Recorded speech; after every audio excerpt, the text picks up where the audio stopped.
Vamos começar então o Jornal Científico de hoje, um jornal especial, com uma das grandes questões. Então, são várias grandes questões aí que eu já tenho preparadas. Preparadas não, são temas que eu quero tratar. Cada um deles exige uma pesquisa mais profunda, não tanto quanto as notícias. As notícias são mais rápidas do que as grandes questões. É uma questão nebulosa, né? Porque uma das grandes questões da astronomia no início do século XX era justamente saber a natureza das nebulosas espirais. Alguns astrônomos argumentavam ser elas um sistema de estrelas que nos circunda, enquanto outros defendiam a tese de que as nebulosas eram sistemas semelhantes à nossa própria galáxia. Houve aí, inclusive, um debate acirrado entre dois astrônomos da época, bastante conhecidos, Herbert Kurtz e Harlow Shapley. E essa discussão ficou muito difícil porque precisaria saber com mais precisão qual é a nossa distância até as nebulosas.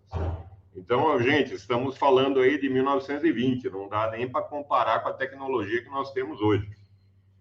Mesmo assim, os astrônomos da época faziam da maneira mais rigorosa possível com o ferramental ali que eles tinham, tanto matemático quanto de instrumentos.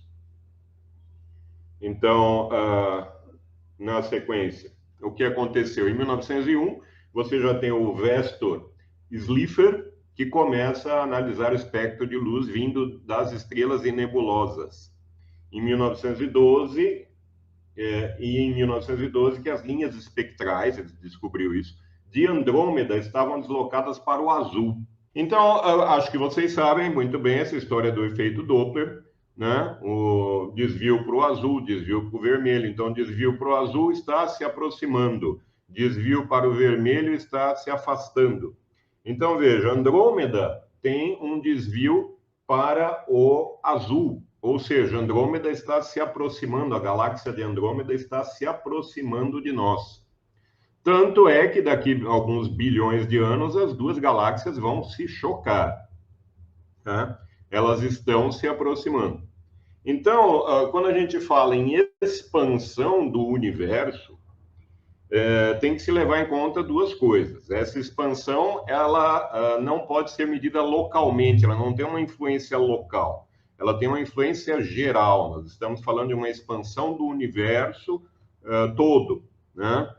Então vai expandir aqui essa mesa, vai expandir a distância entre dois prótons. Não, não é isso. Não é isso. Essa expansão, ela fica muito mais clara a distâncias imensas, a distâncias muito grandes. O que mais se usa como modelo, o modelo da bexiga, ele não é bom. Você enche uma bexiga, então a borracha da bexiga seria o universo, mas daí o que tem dentro da bexiga? Né? Não é uma analogia boa. A melhor analogia que eu vi realmente é do bolo de passas, do pão de passas, né? E nós vamos falar disso mais à frente. Então, o que fez o Vesto? Então, o Vesto, em 1915, ele já tinha 40 medidas de espectro de nebulosas com 15 velocidades radiais estimadas, número que sobe para 25 em 1917.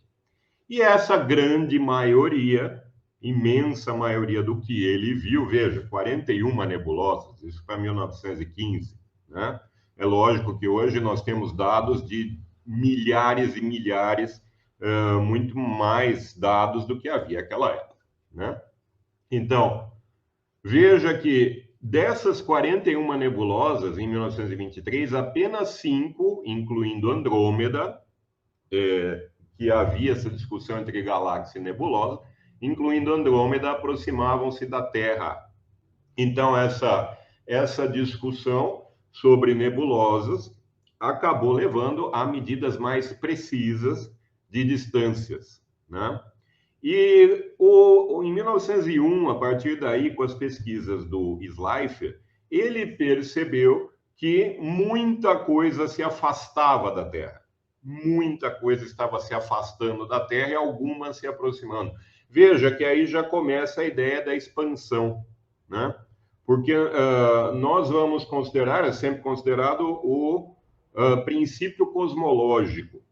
O princípio cosmológico, veja, gente, é diferente da constante cosmológica. O princípio cosmológico, ele diz que o universo é homogêneo e isotrópico.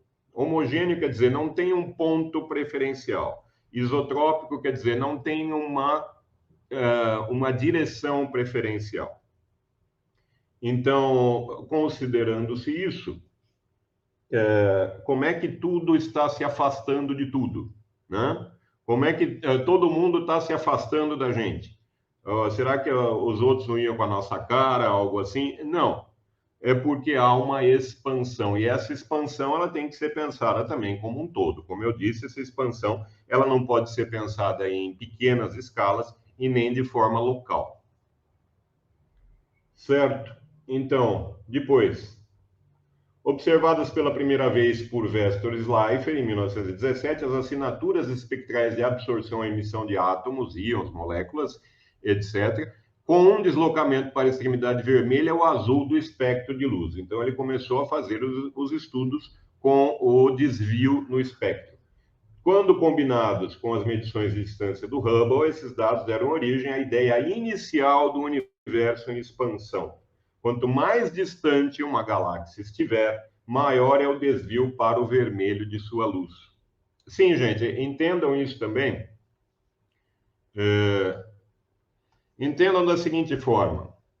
Eu ia fazer um bolo de passas, mas não ia dar para vocês verem dentro do forno, né? Ia ficar complicado. Imagine o bolo de passas, que eu acho que é a melhor analogia que pode se fazer. Muito melhor do que uma formiga no elástico ou uma bexiga. A do bolo de passas é a melhor. Então, o bolo de passas está crescendo dentro do forno, dentro da forma. Aí, repare que pegue uma passa qualquer ali.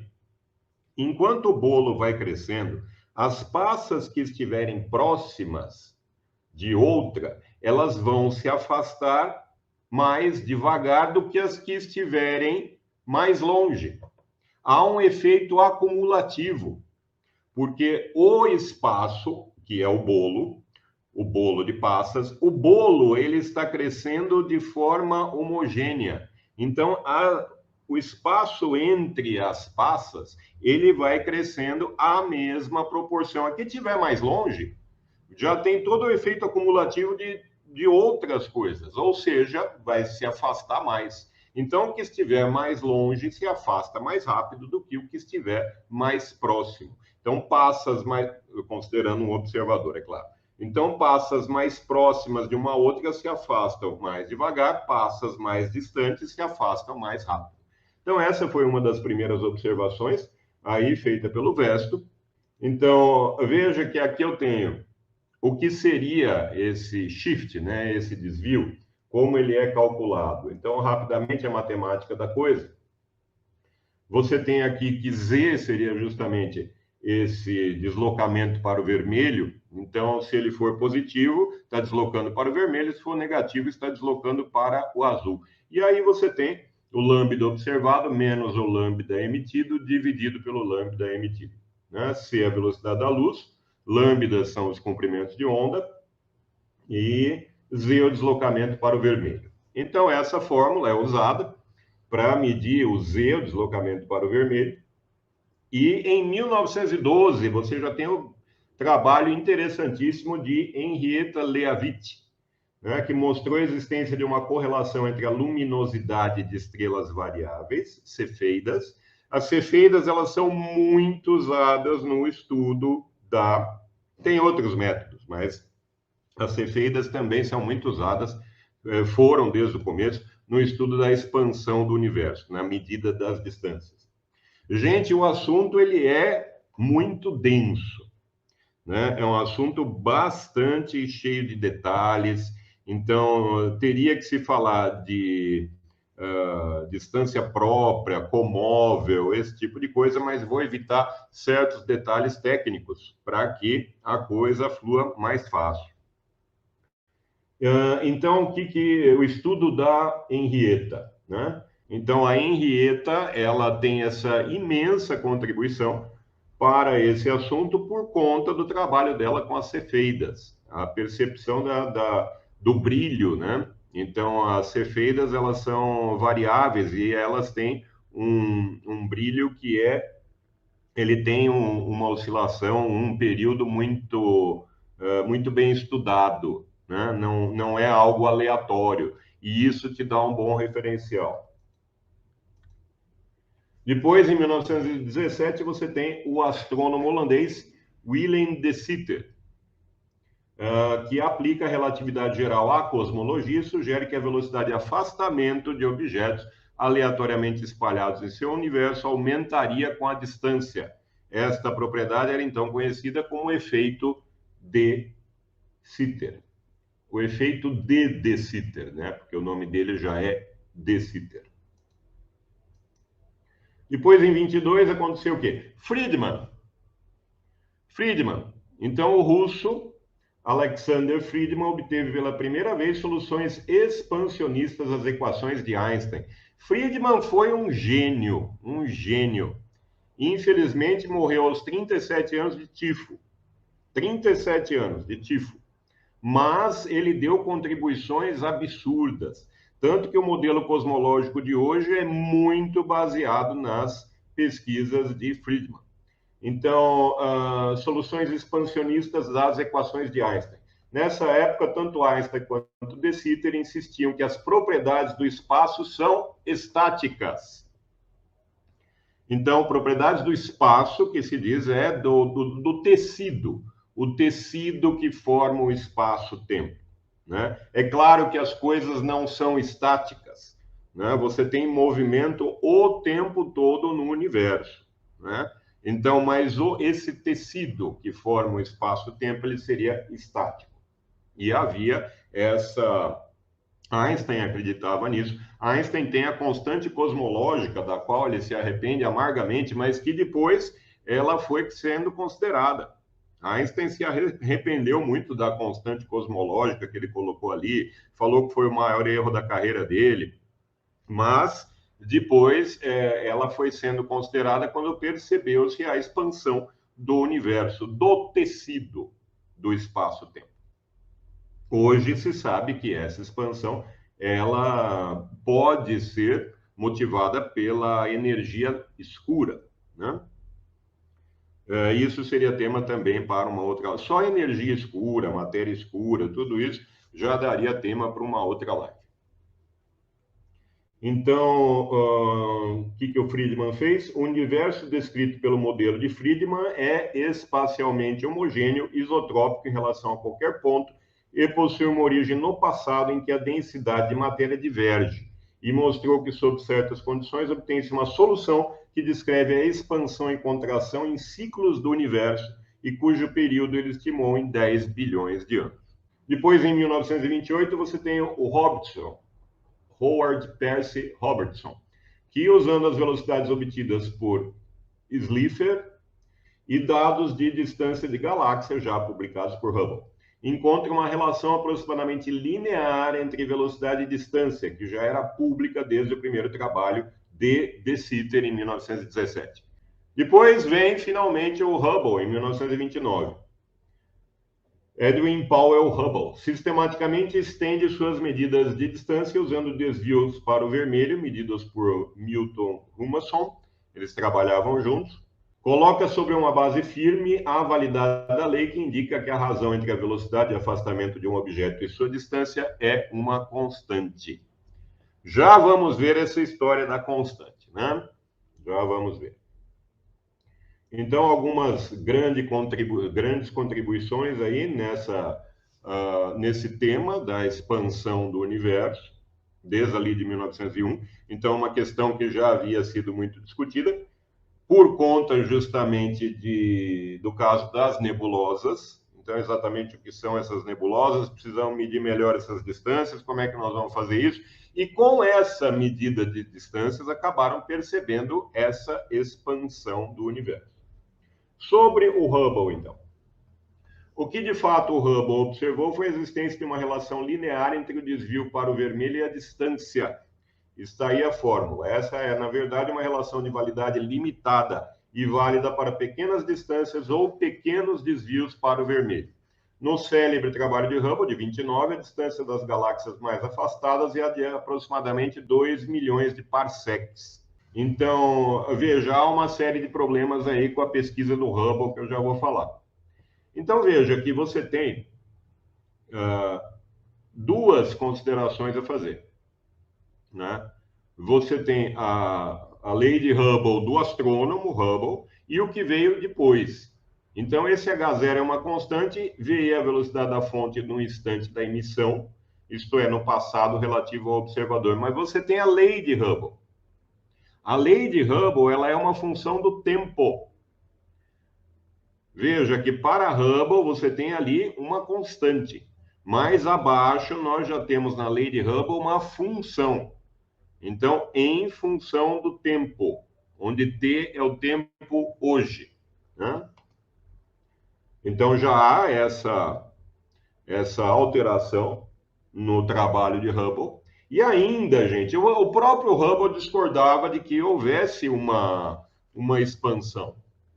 Porque o trabalho dele levava a resultados absurdos. Vamos ver por quê. Então, veja, aqui você tem um gráfico do próprio Hubble, né, de 1929. Famoso artigo dele de 1929. Veja que para 1 milhão, 10 elevado a 6, 1 milhão de parsecs, você tem 500 quilômetros por segundo. Então, seria uma expansão de 500 quilômetros por segundo por megaparsec. E nós sabemos que as pesquisas mais recentes levam a resultados ali entre 67 e 74 quilômetros por segundo por megaparsec.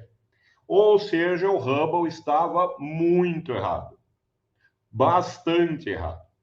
Ele, 500, 501 ali, quilômetros por segundo. Quer dizer, uma diferença imensa, muito grande. No caso da pesquisa de Hubble, você tem ali aproximadamente 2 bilhões para a idade do universo, ou seja, o universo seria mais novo do que a Terra, né, que tem 4 bilhões e meio.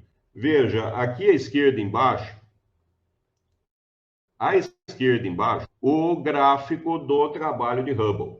Aqui você tem 501 km por segundo por megaparsec. Já com pesquisa 70 anos à frente, que é esse gráfico acima, eu peguei um ponto aqui, é praticamente linear, eu posso pegar qualquer relação aqui que eu descubro. Então, aqui é só fazer uma regra de 3, uma relação linear. Então, aqui você tem para 2 vezes 10 à quarta, 20 mil. 20 mil dá aproximadamente 325, né? Fazendo essa conta, você tem 61,5 quilômetros por segundo por megaparsec, ou seja, diminuiu bastante a constante de Hubble.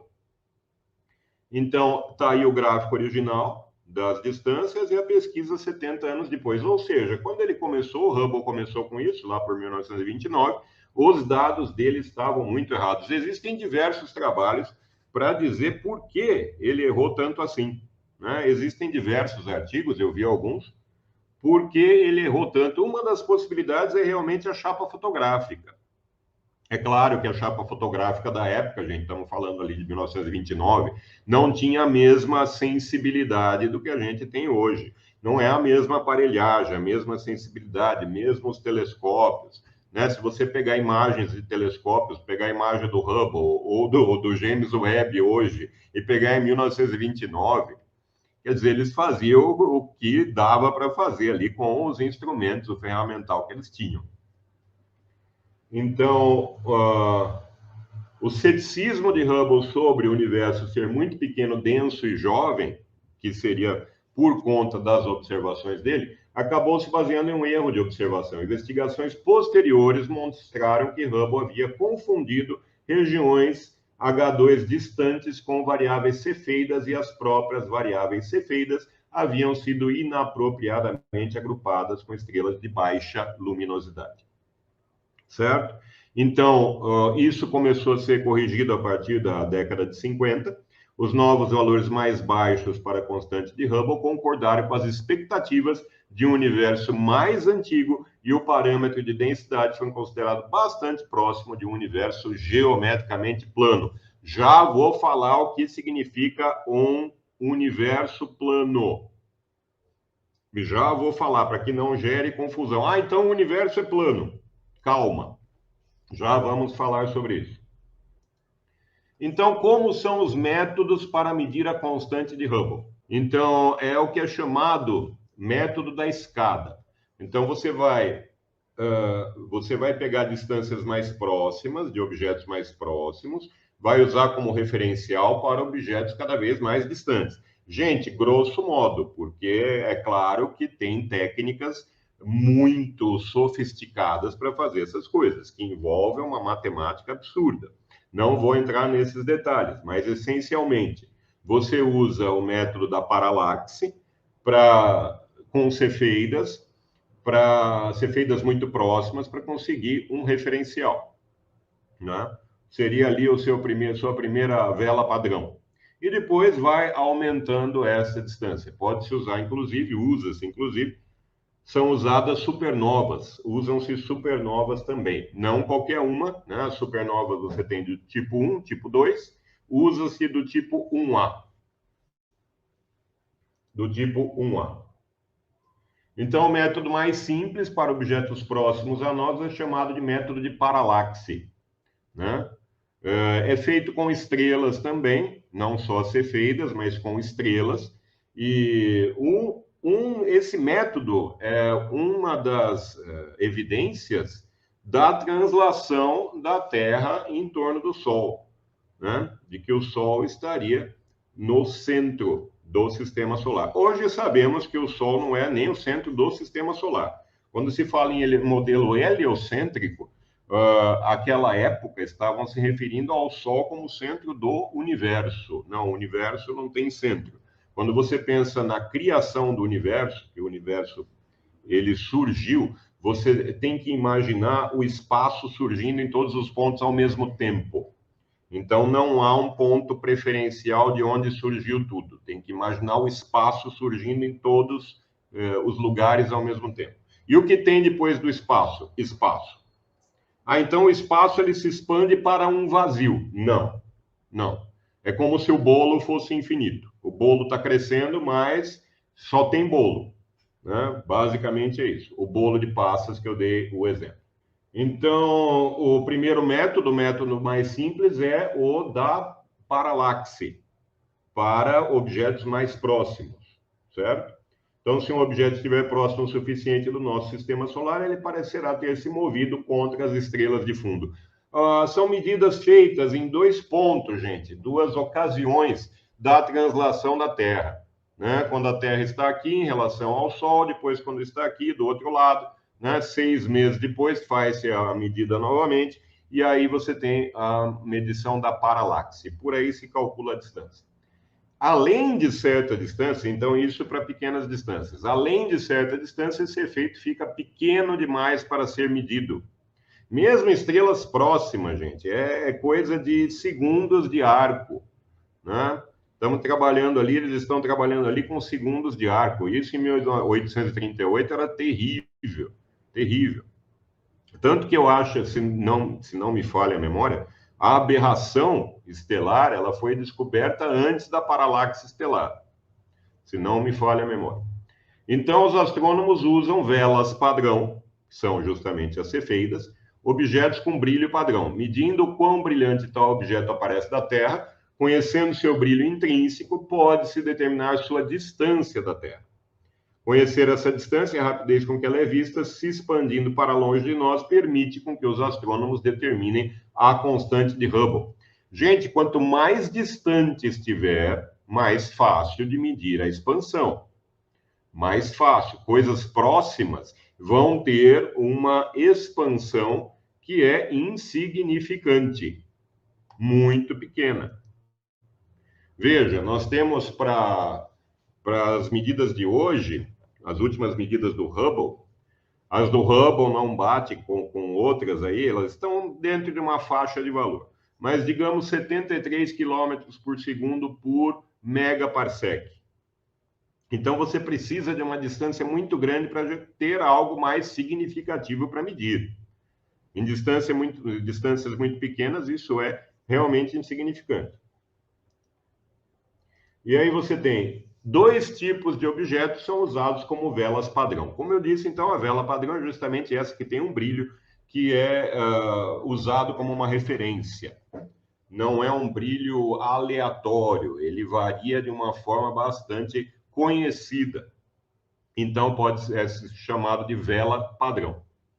Normalmente, as coisas, elas começam por uma curiosidade, uma discussão, né? Na ciência, na filosofia. Então, sempre se pergunte, quando você vai ler um trabalho qualquer, sempre se pergunte o que esse pesquisador, qual é a questão dele? Qual é a questão? O que ele está tentando responder? Isso ajuda bastante a você entender o método, né? Entender o argumento. Então, sempre pergunte-se pela questão. O que é que ele quer responder? Isso vai te dar a corrente de pensamento do pesquisador, do filósofo. Então, outro meio de medir a taxa de expansão do universo envolve observar a luz vinda de quasares distantes. Tem as supernovas também. As supernovas também, assim como as cefeidas, são usadas como velas padrão. Então, as supernovas do tipo 1 são aquelas que não apresentam linhas de hidrogênio em seu espectro. Elas são ditas do tipo 1A quando há fortes linhas de silício. Então, justamente essas supernovas do tipo 1A é que são usadas como velas padrão para a medida de distâncias. Então, brilho, né, gente? Como eu falei, o brilho, a medida pelo brilho é essencial para se medir distância. Só que você precisa de referenciais muito precisos. Então, as cefeidas e as supernovas. E também, como eu estava lendo, os quasares. Então, outro meio de medir a taxa de expansão do universo envolve observar a luz vinda de quasares distantes, deformada enquanto viaja pelo campo gravitacional de uma galáxia massiva. Já vou falar sobre a geometria do universo, gente. Então, como isso funciona? Esse arranjo pode dividir a imagem do quasar distante em várias imagens. Isso é o que se chama lente gravitacional. Lente gravitacional. Então, você tem um quasar ali, ele vai emitir a luz, e essa luz ela vai por caminhos diferentes numa lente gravitacional, efeitos relativísticos, né? E aí, pela lente gravitacional, você tem imagens diferentes. Então, usando essas imagens é que você consegue saber a distância também. Aqui você tem, então, você tem uma supernova, SN97J, que atingiu o pico e foi se apagando. Cada foto foi obtida com um intervalo de aproximadamente 7 dias. E aqui uma foto muito bonita da supernova 1994D, uma supernova do tipo 1A. Veja que o brilho dessa supernova, ela está aqui embaixo à esquerda, o brilho dessa supernova é maior que o brilho da galáxia inteira. Muito bonita essa foto. E vamos falar sobre a geometria do universo. Então, gente, essa geometria, ela é ligada diretamente com a densidade da matéria e da energia que temos no universo. Então, você tem ali uma densidade crítica. Se tiver na densidade crítica, muito próximo da densidade crítica, você vai ter uma geometria plana para o universo, né? Se tiver acima da densidade crítica, você vai ter uma geometria esférica. Maior que a densidade crítica, a geometria esférica. E se for muito menor, você vai ter um espaço hiperbólico em formato de cela, como vocês estão vendo aí à direita. Então, isso é ligado essencialmente com a densidade do universo, né? Para certos valores de densidade. Densidade tanto é porque você vai ter ali atrações gravitacionais. Se as atrações gravitacionais não forem fortes o suficiente, você vai ter simplesmente expansão sem ter nada que traga de volta, né? Sem ter forças opostas a essa expansão, né? Então, com uma densidade maior, você tem maior força da gravidade e outros modelos de geometria. Gente, tudo isso é discutido o tempo todo. Eu vi um artigo recente de pesquisadores que falam da geometria esférica, que o universo estaria se fechando sobre si mesmo, ou seria fechado sobre si mesmo. Não deu tempo de ler esse artigo, me pareceu bastante interessante, mas não deu tempo de ler ainda. Mas recente, muito recente esse artigo, falando da geometria esférica. O que se sabe que a geometria do universo, por conta da própria densidade, é plana. O que quer dizer geometria plana? Aqui nessa sequência você tem, nessa imagem, né, a distância média entre as galáxias e a densidade crítica. Aqui o ômega seria, normalmente é representado por ρc, letra grega rho e c, de crítica. Mas aqui você tem o ômega como a densidade crítica, daí seria ômega m a densidade crítica. Então você tem aqui, para uma densidade crítica maior do que 1, veja que ocorre o colapso. Ou seja, a distância entre as galáxias volta para zero. Você tem, então, o universo se contraindo, né? E nos outros casos já não. Você tem, inclusive, o universo a partir de 1998, que se descobriu que o universo está acelerando, na verdade, né? Foi sempre assim? Não, não. Então, a contração e expansão do universo são temas de uma pesquisa constante, né? Cada vez mais detalhada. Então, essa expansão, ela não foi linear de forma alguma, mas as últimas pesquisas dizem que o consenso é de que o universo ele está se expandindo de forma acelerada. O valor da densidade crítica que eu estava falando é muito pequeno, correspondendo a aproximadamente 6 átomos de hidrogênio por metro cúbico. 6 átomos de hidrogênio por metro cúbico. Então, essa é basicamente a densidade do universo. Pelos padrões aqui da Terra, isso seria uma câmara de altíssimo vácuo, né? 6 átomos de hidrogênio por metro cúbico. Eu coloquei aí a fórmula da densidade crítica em função da constante gravitacional e do parâmetro de Hubble. Está aí a fórmula. O que quer dizer, então, um universo plano? Quer dizer que o universo é uma folha de papel? Não, de forma alguma. De forma alguma. O que se quer dizer com isso é que, da mesma maneira que nós consideramos a Terra esférica, em grande escala e com características de seu relevo, tem ali uma montanha, tem ali um vale, em pequena escala. Então, quando você vê em pequena escala, muito próximo, você tem características ali do terreno da Terra. Quando você vê de uma muito mais distante, né, você vai ver o formato praticamente esférico da Terra, né? Uma bola de bilhar. Da mesma forma, o universo, visto numa escala muito maior, ele é considerado plano no sentido de que vale a geometria euclidiana. Só isso. Não que ele seja plano, não é isso. É que vale a geometria euclidiana em todo o universo, de forma geral. Ou seja, se você pegar 3 pontos não colineares, ligando, fazendo um triângulo, a soma dos ângulos internos será 180 graus. É isso que quer dizer. Então, vale para as 3 dimensões, se considerar o tempo, uma quarta dimensão, né? Vale a geometria euclidiana para o universo em grande escala. Para o universo em pequena escala, você tem que considerar, é claro, efeitos relativísticos. Então, estou próximo ali de um buraco negro, eu vou considerar que o universo é plano? Não, você vai considerar que tem ali uma deformação e a geometria euclidiana não vai valer ali naquele local. Hã? Então, é isso que quer dizer o universo é plano.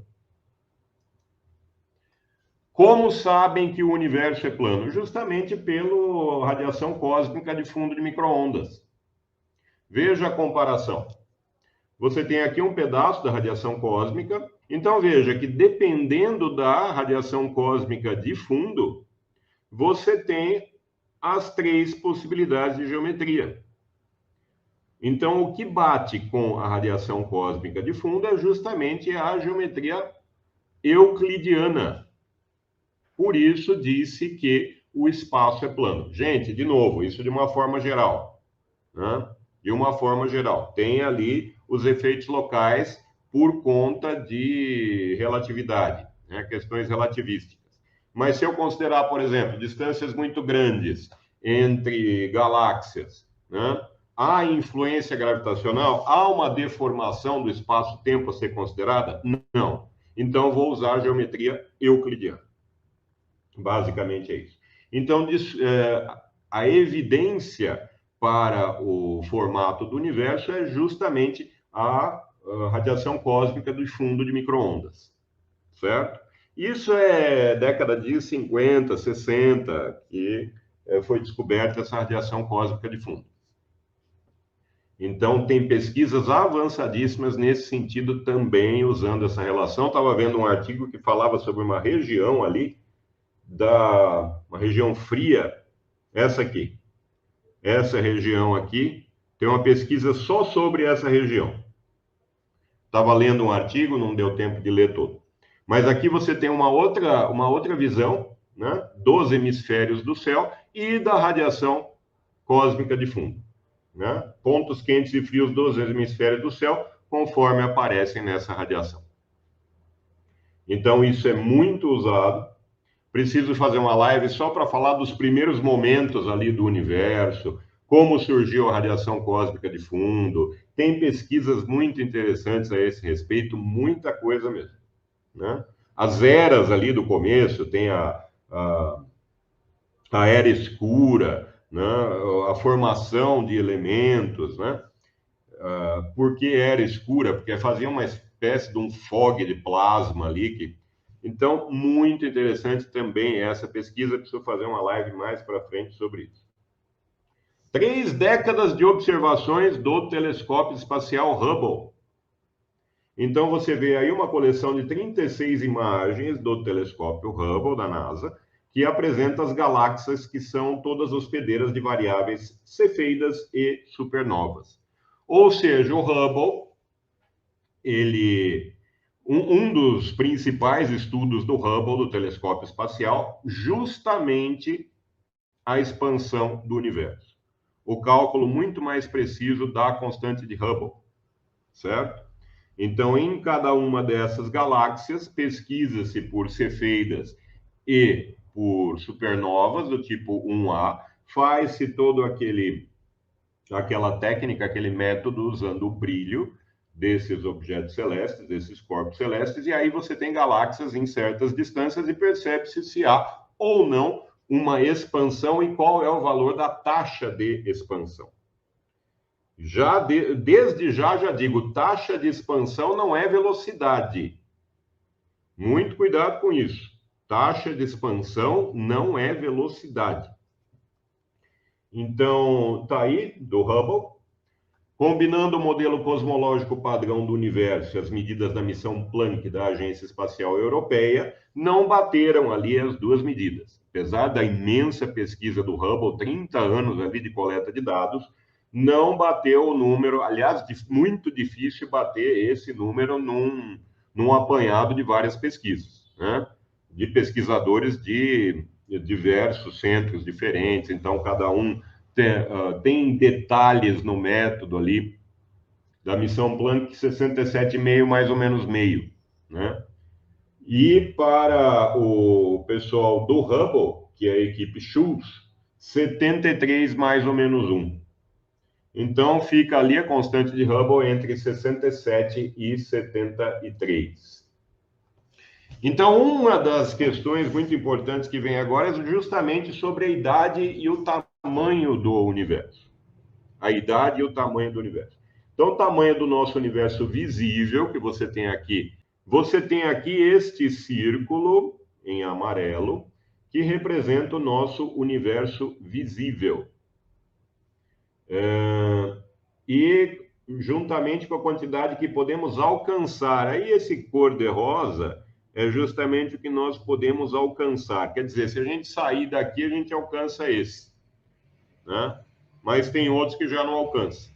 Mesmo na velocidade da luz, já não alcançaremos nunca mais certas partes do universo, justamente por conta da expansão. Então, mesmo a velocidade da luz, nunca mais chegaremos em determinados pontos do universo, porque eles estão indo embora, né? Então, veja que o limite do universo visível é de 46,1 bilhões de anos, pois esse é o limite de quão longe um objeto que emitia a luz, que estaria nos alcançando hoje, estaria depois de se expandir para longe de nós. Já vou explicar isso direitinho com uma outra imagem.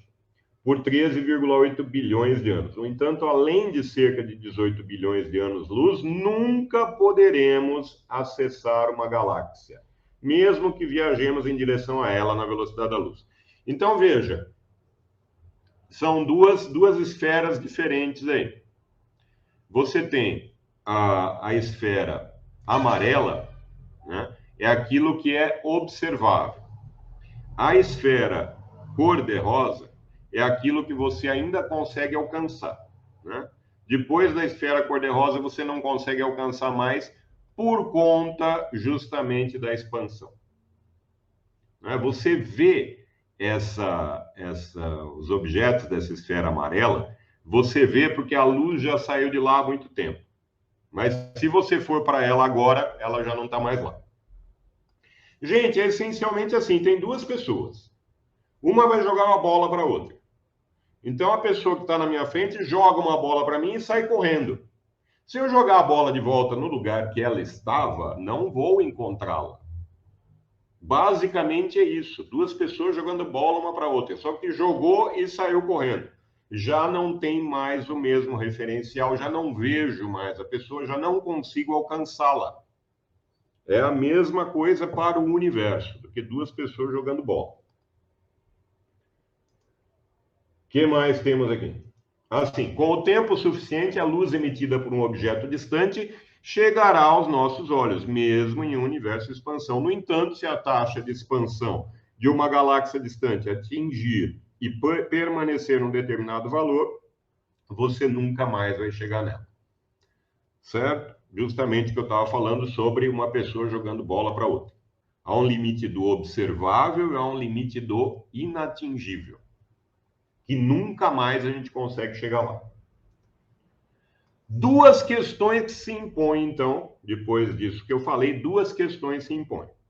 Por que o tamanho e a idade do universo são números diferentes, já que o tamanho seria o tempo percorrido pela luz durante a idade do universo? E a segunda, o universo se expande em uma velocidade maior do que a da luz? Espera aí, o universo tem, então, digamos, 14 bilhões de anos, aproximando. O universo tem 14 bilhões de anos. Isso quer dizer que a luz demorou 14 bilhões de anos para chegar aqui, né? Por que o universo não é maior, então, do que 14 bilhões de anos-luz? Já que nada pode ser mais rápido que a velocidade da luz. Justamente porque o universo não é estático, como se pensava. O tecido, se chama tecido ali do espaço-tempo, ele está expandindo. O próprio espaço está se expandindo. Veja, não são as coisas que têm uma certa velocidade. No espaço, né? No espaço, nada pode ir além da velocidade da luz. Você não vai ver uma galáxia passando pela outra com uma velocidade maior do que a da luz. Mas a teoria da relatividade nada fala sobre o tecido do espaço, o próprio espaço. Ele que está se alterando. Aí, gente, por conta de energia escura, coisas assim, que vale a pena comentar em um outro momento. As pesquisas sobre isso, muito difícil ter acesso a qualquer dado sobre energia escura. Muito difícil. São pesquisas absurdas que se fazem nessa área, tudo de uma precisão cada vez maior. Vou falar com detalhes em uma outra live. É realmente muito interessante. Então, como é que nós vamos responder essas duas questões? O tamanho do universo e a idade. Por que não bate? Se a velocidade da luz, ela é o limite. Né? Vamos ver isso. Então, você tem. Vamos usar diagramas de espaço-tempo. O que é um diagrama de espaço-tempo? Imagine aqui o universo plano, já expliquei por que chama-se plano. Então, uma dimensão não está aqui. Imagine que ele está se expandindo. Se eu colocar um eixo vertical como sendo o tempo, esses círculos concêntricos vão virar um cone, o que facilita muito a visualização, né? Então, isso se chama cone de luz, porque justamente essa geratriz do cone, ela é o limite, é a velocidade da luz, a geratriz do cone. Então, como funciona isso? 3 diagramas diferentes eu coloquei aqui para vocês. Entenderam o cone de luz, o que é? Então, você tem no plano o espaço onde ficam os eventos. Gente, cada ponto do universo tem o seu cone de luz. Indica o que chega a ele, né? O que pode chegar a ele e no que ele pode chegar. Isso que indica o cone de luz. Então, em cima você tem o cone de luz do futuro e embaixo o cone de luz do passado. Mas aqui, cone de luz do futuro, o primeiro à esquerda, esses eventos são afetados por O. Cone de luz do passado, aqui embaixo, esses eventos afetam O, que é onde você estiver. E aqui, esses eventos, no terceiro caso, eles não afetam nem são afetados pelo evento O. Então, cada ponto do espaço, do universo, ele tem o seu cone de luz que vai restringir as possíveis trajetórias a partir desse ponto. Aqui um outro exemplo de cone de luz, né? Então, gente, no plano ali ficam as 3 dimensões. A facilidade desse tipo de representação é justamente não ter uma das dimensões físicas para colocar o tempo como uma dimensão, né? Colocar o tempo no eixo Y, perdão, no eixo Z. Colocar o tempo na vertical e o espaço na horizontal. Usando essa representação, então, vamos explicar como não batem, por que não precisa bater a idade do universo com o seu tamanho, visto que a ligação entre os dois seria justamente a velocidade da luz, né? Então, por que o universo, apesar de ter 12 bilhões, 13 bilhões de anos, 13 e pouco bilhões de anos, ele não tem esse tamanho em anos-luz? Então, tá aqui. Aqui você tem um cone de luz. Então, veja, posições da Via Láctea. Via Láctea em marrom. Via Láctea está aqui, gente. Aqui do lado do cone, essa é a Via Láctea, né? Desde o momento...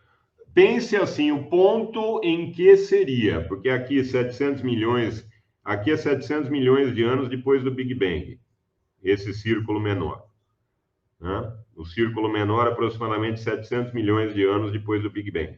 Então, esse ponto é o ponto onde surgiria no futuro a Via Láctea, digamos assim. Então, aqui em marrom a Via Láctea, onde está a Terra. Aqui, em amarelo, a luz de um quasar, né, atingindo a Terra após aproximadamente 12 bilhões de anos, que é o vermelho. Então, aqui tem um quasar e aqui tem a Terra na Via Láctea.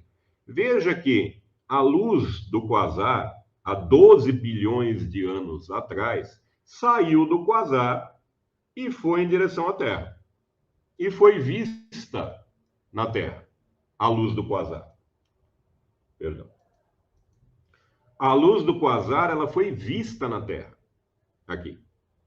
Acontece que o quasar ele já se deslocou por conta da expansão, já se deslocou e já está aqui nesse ponto. Então, apesar da luz ser vista há 12 bilhões de anos atrás, saiu do quasar há 12 bilhões de anos atrás, o quasar já está da Terra a uma distância que é esse laranja, tanto nessa imagem quanto na outra, são duas visões de perspectivas diferentes. Tanto nessa imagem quanto na outra, o quasar, nessa linha laranja, já está a 28 bilhões de anos-luz da Terra.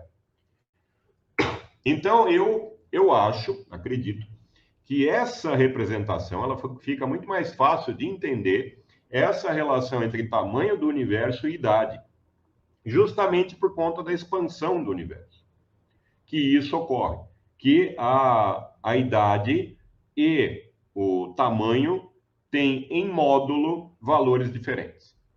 É claro, quando você fala tamanho e idade, né, é como você comparar volume e peso, são coisas diferentes.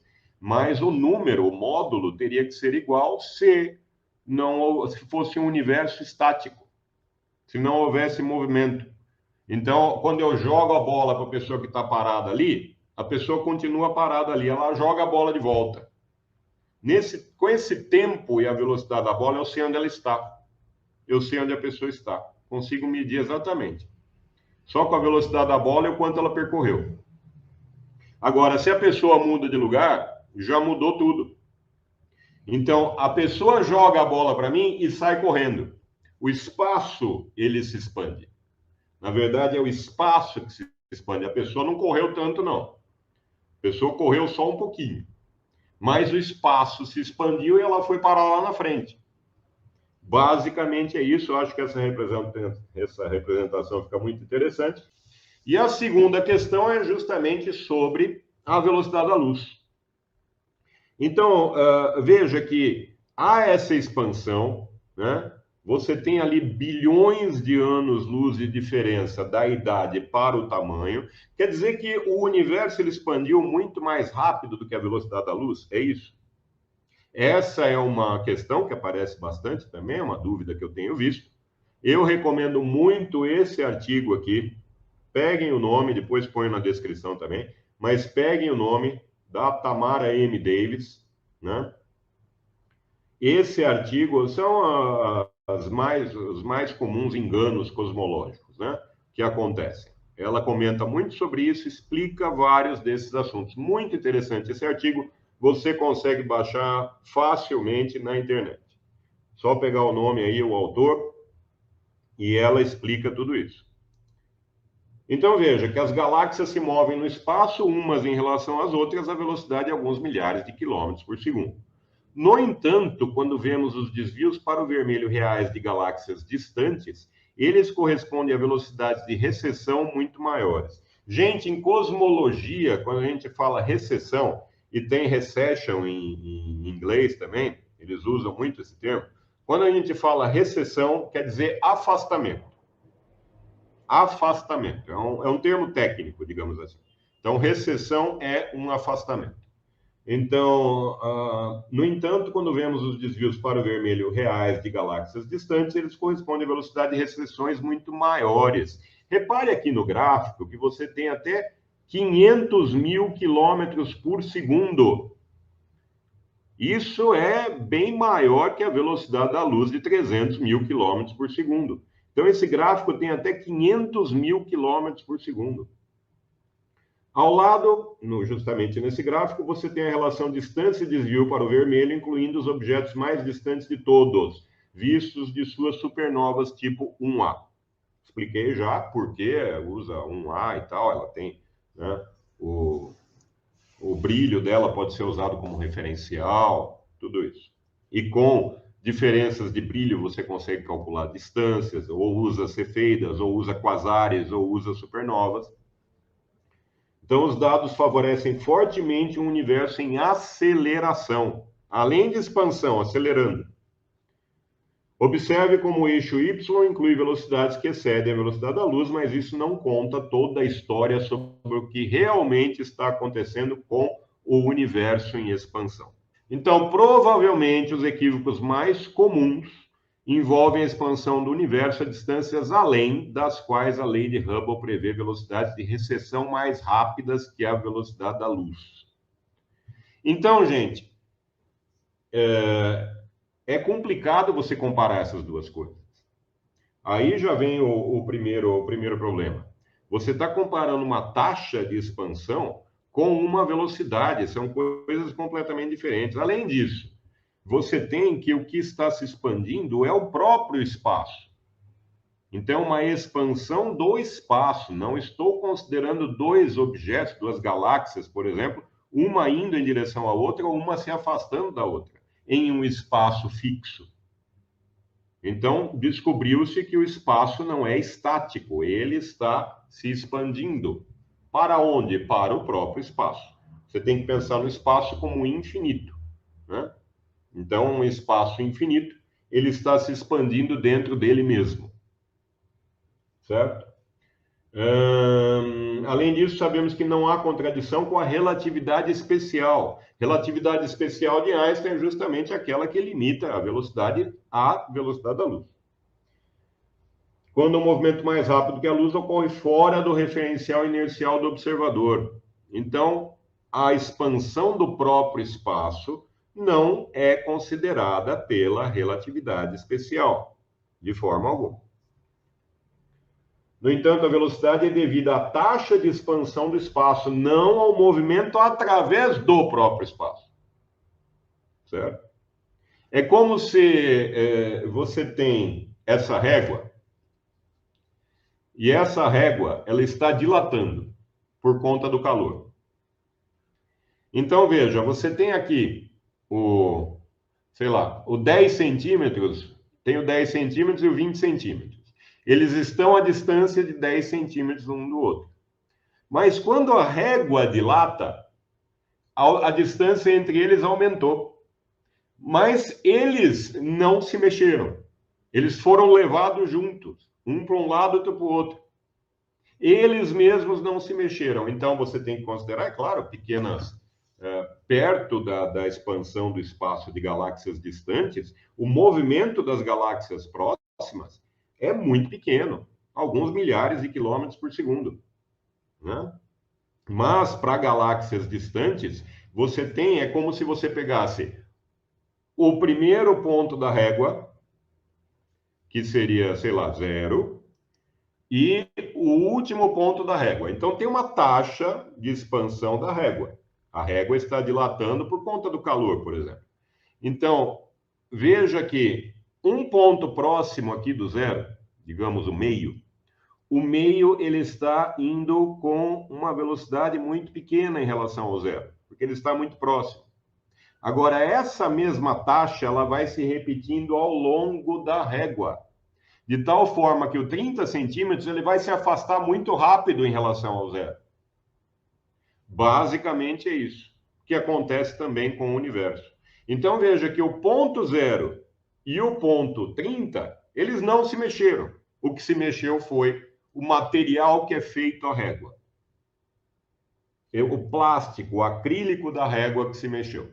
Da mesma forma, as coisas têm um movimento dentro do espaço, mas galáxias se movimentam umas em relação às outras a quilômetros por segundo. Acontece que o próprio espaço está se expandindo. É isso que está acontecendo. Então, por que eu não posso dizer que o espaço tem uma velocidade maior que a velocidade da luz? Porque expansão não é velocidade.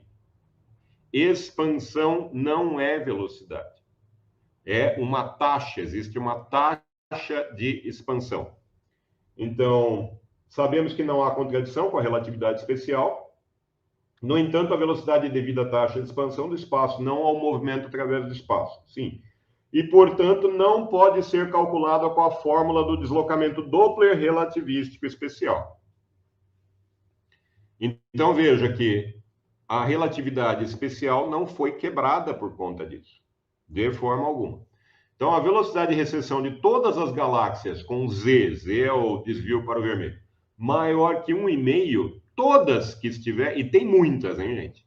Tem muitas que excedem Z maior que 1,5. excedem 1,5. Tem muitas. Se não me engano, 90 e tantos por cento das galáxias observadas excedem esse Z. Agora não me lembro exatamente o número, mais de 90%. Excede a velocidade da luz em todos os modelos cosmológicos viáveis. Então, as observações agora sondam rotineiramente regiões que estão se afastando mais rápido do que a velocidade da luz. Porque, ao medir isso, está contando a expansão do próprio espaço, da própria massa do bolo, do próprio acrílico da régua. Além disso, não há sentido em comparar a velocidade da luz com a taxa de expansão do espaço, que pode ser pensada como uma frequência, da qual o inverso é o tempo de Hubble. O tempo de Hubble. Veja, pensar como uma frequência simplesmente é uma taxa, quilômetro por segundo por megaparsec. Né? É uma frequência de expansão.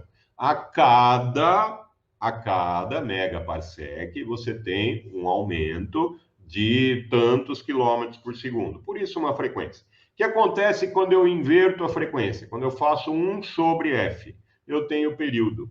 O inverso da frequência é o período. Justamente o que acontece, que é o chamado tempo de Hubble. Esse tempo de Hubble, aproximadamente 14 bilhões de anos, aproximadamente a idade do universo. Ah, é uma coincidência? Não, não é uma coincidência. Esse tempo de Hubble é justamente se essa expansão ela fosse linear. Então, se a expansão fosse linear, você teria aproximadamente 14 bilhões de anos. Já calcularia imediatamente, então, a idade do universo. 1 sobre a frequência é o período de uma expansão até hoje. 14 bilhões de anos. Eu fiz uma conta em separado, eu usei 70 km por segundo por megaparsec.